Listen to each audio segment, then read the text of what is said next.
Brought to you by Buffalo Wild Wings.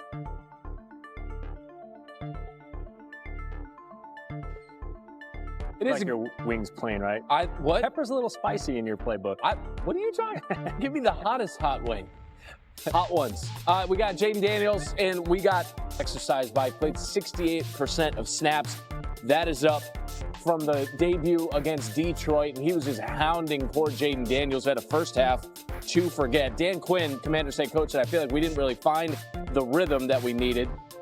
Really from Jump Street, and how about Fall Street? Because they made Daniels, listen, 63 yards of total offense in the first half, fewest in his career, with a minimum of 10 plays run. He was pressured on 46% of dropbacks, highest pressure percentage of his young career. Here's more on Parsons. Keep an eye on him.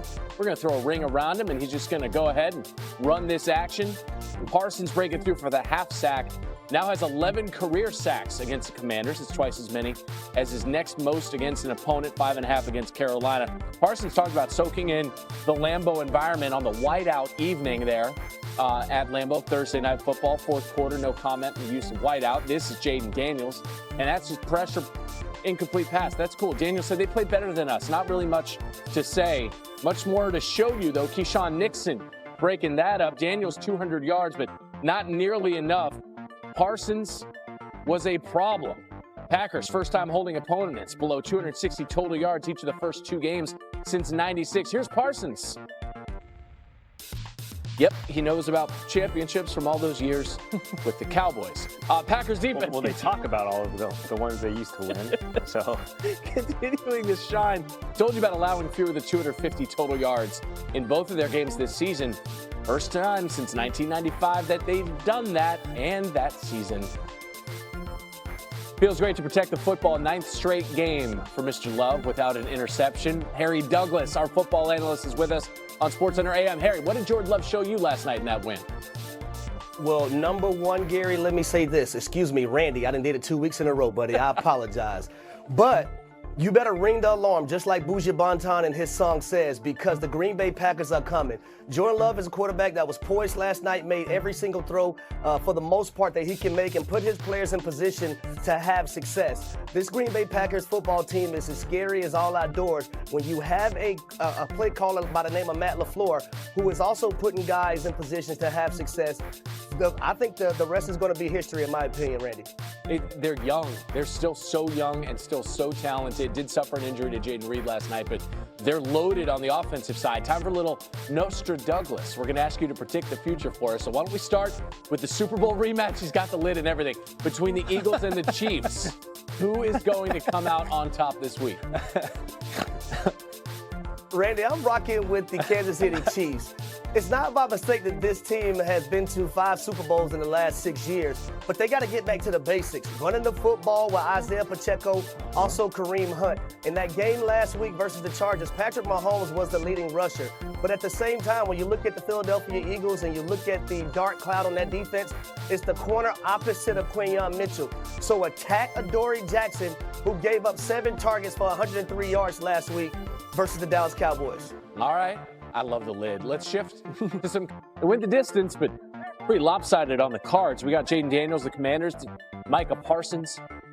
Packers defense was already strong to quite strong coming into the season. It gets so much better with Parsons leading that pass rush, just wreaking havoc on the second-year starter in Daniels. Devontae Wyatt getting home for the sack.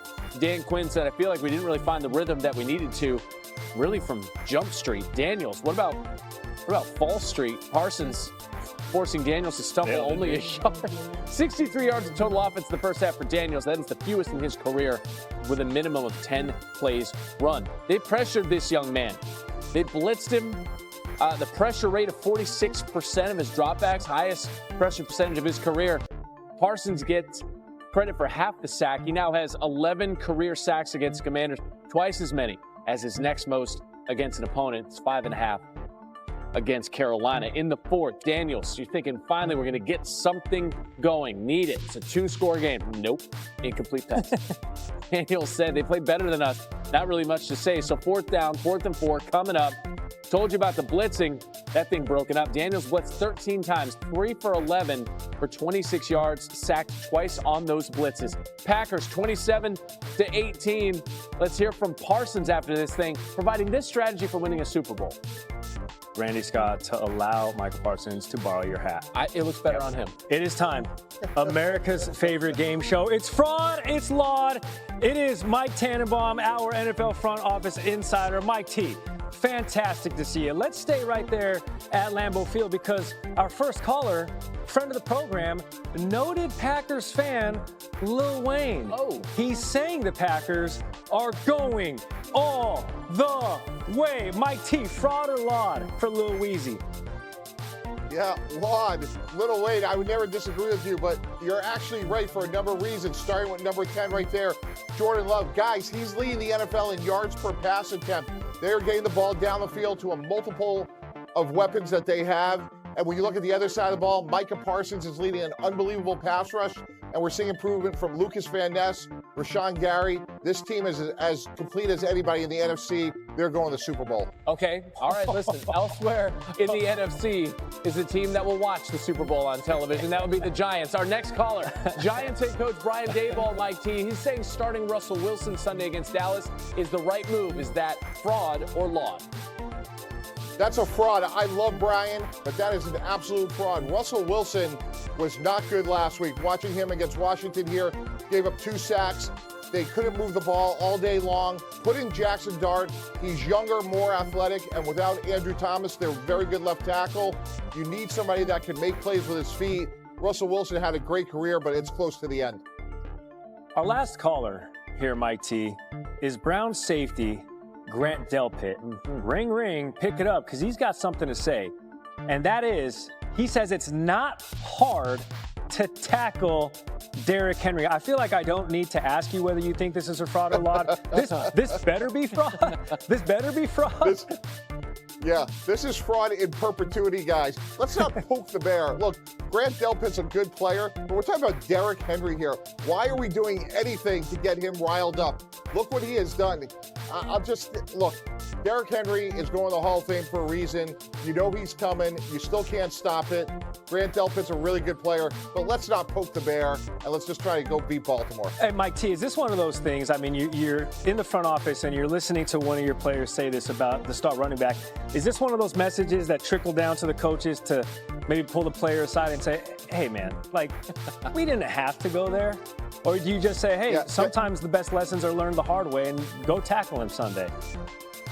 Yeah, Gary, we're not trickling. We're just speaking directly to Grant and tell him, hey, let's try to win this game, and we can talk about Derrick Henry after we beat him.